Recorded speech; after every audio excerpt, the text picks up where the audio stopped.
சென்னை அசோக் நகரில் பன்னாட்டு தமிழ் கிறிஸ்தவ பேராலயம் நடத்தும் கலந்துரையாடலில் சீமான் பங்கேற்று பேசி வருகிறார். அதனை நேரலையில் பார்க்கலாம். 1000 ஆண்டுகளுக்கு முன்பு தமிழர்கள் எங்கள் நாட்டிற்கு வேளாண்மை எப்படி செய்வது என்று கற்றுக் கொடுக்க வந்தார்கள்.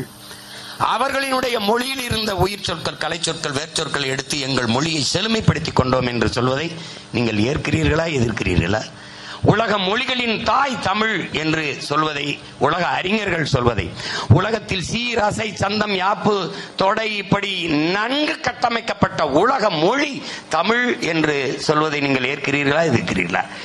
உலகத்திலேயே தங்கள் தாய்மொழியிலே ஆகச் சிறந்த இலக்கியங்களை படிக்கக்கூடிய வாய்ப்பை கிரேக்கர்கள், சீனர்களை தாண்டி இந்தியாவில் தமிழர்கள் பெற்றிருக்கிறார்கள் என்று கேரளத்தின் கவிஞர் ஆற்றூர் ரவிவர்மா அவர்கள் சொல்வதை நீங்கள் ஏற்கிறீர்களா, எதிர்க்கிறீர்களா? அதே கவிஞன் சொல்கிறார், அந்த தமிழ் மொழி என் தாய்மொழி, மலையாளத்தின் தாய்மொழி என்பதில் எனக்கு பெருமை என்று பதிவு செய்ததை நீங்கள் ஏற்கிறீர்களா, எதிர்க்கிறீர்களா?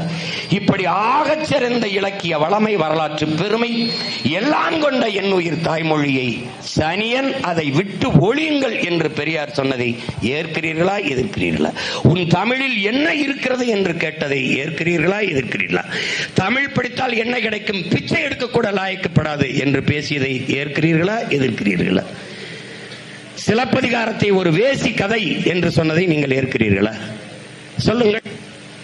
முல்லையும் குறிஞ்சியும் முறைமையில் திரியின் நல்லியல் பிளந்து நிலம் நடுக்குற்று பாலை எனும் படிமம் கொள்ளும் என்று என் மூதாதை இளங்கோவடிகள் பாடிய அறிவியல் உண்மையை, உயிரியல் உண்மையை விபச்சாரி கதை என்று சொன்னதை நீங்கள் ஏற்கிறீர்களா, எதிர்க்கிறீர்களா?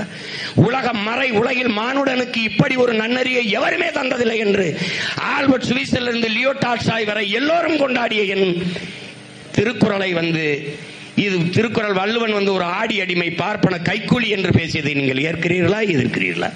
5000 ஆண்டுகளுக்கு முன்பு தொன்மை இலக்கண நூல் தொல்காப்பியம் தந்தவனை அவன் ஒரு ஆரிய அடிமை, பார்ப்பன கைக்கூலி என்று பேசியதை ஏற்கிறீர்களா, ஏற்கிறீர்களா?